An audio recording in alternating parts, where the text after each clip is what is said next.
All right, let's talk iPhone.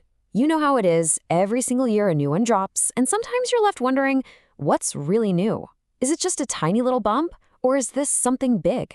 Well, that's what we're here to figure out. We've dug through all the reviews, the deep dive reports, and the spec sheets to get to the real story on the iPhone 17 Pro. So, is this just another small step, or is Apple about to take a giant leap? Let's find out.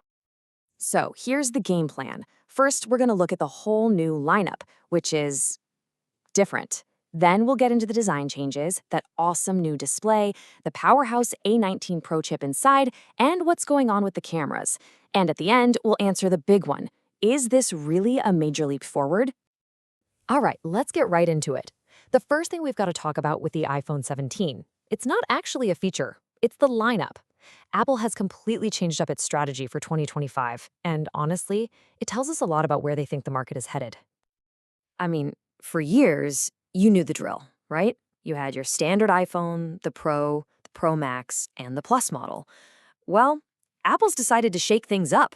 A familiar face is gone, and in its place, they've introduced a whole new top-tier model.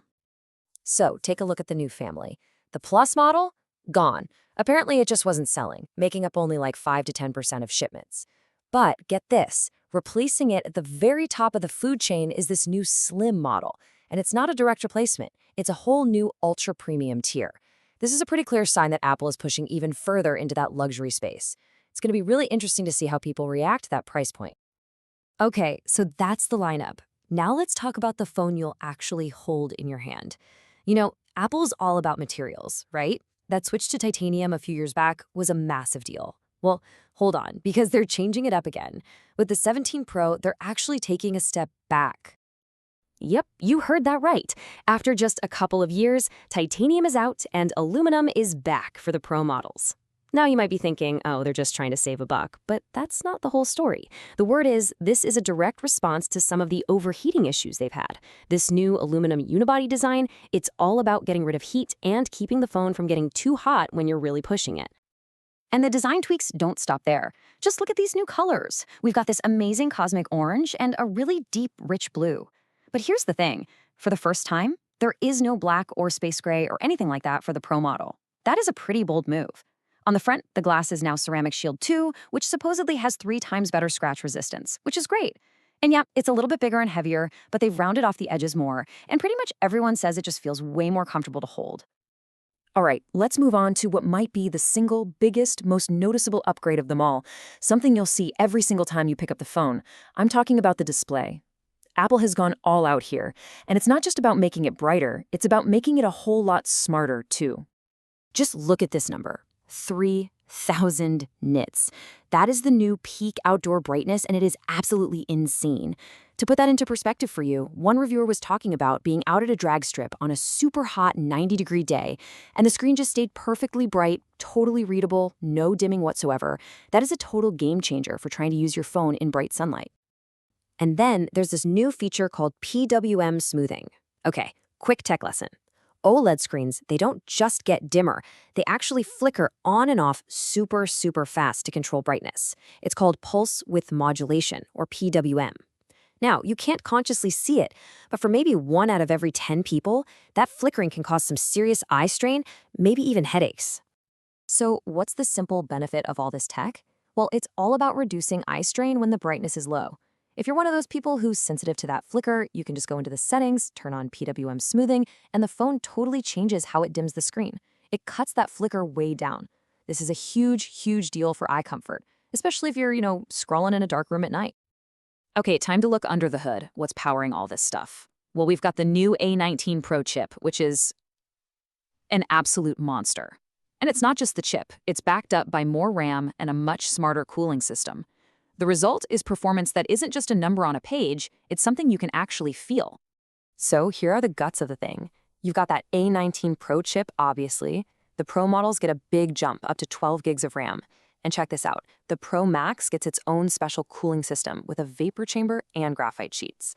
That's some serious engineering. And what it means is that the phone can run at its absolute fastest for way longer without slowing down. Perfect for gamers or anyone who really pushes their phone. Oh, and it's got the new Qualcomm X80 modem, so your connection should be more stable too.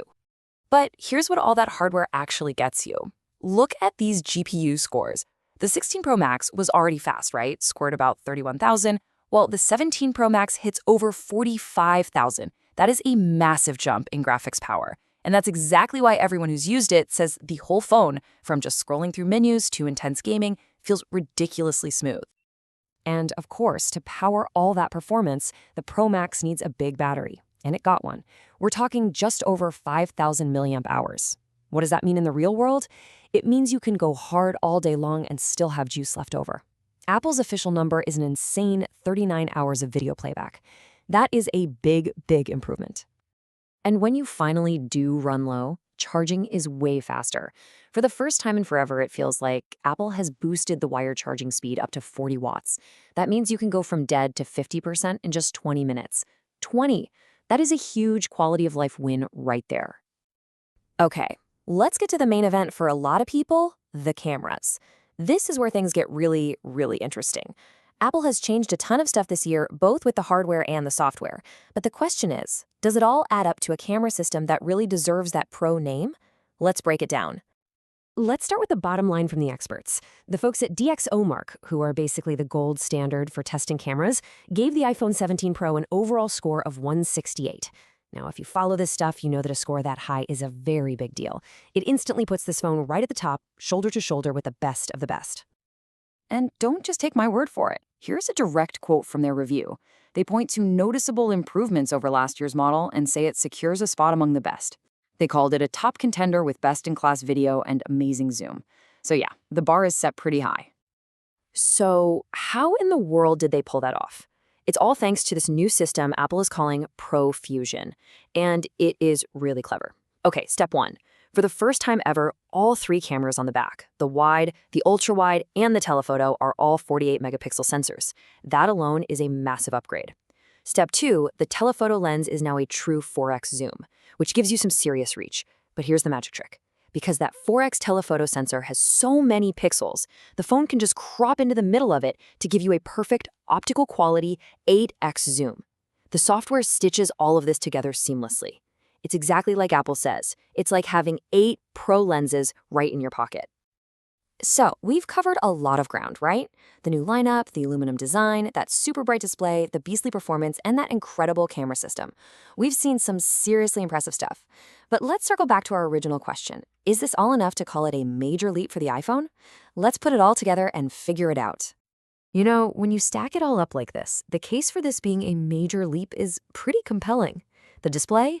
It's not just a little brighter, it's a fundamental improvement in how you use your phone outside. The performance?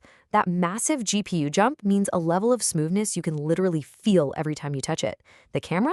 It's not just better, it's way more versatile, giving you a whole new toolbox to play with. And finally, the better battery and way faster charging, those fix some of the biggest complaints people have had for years.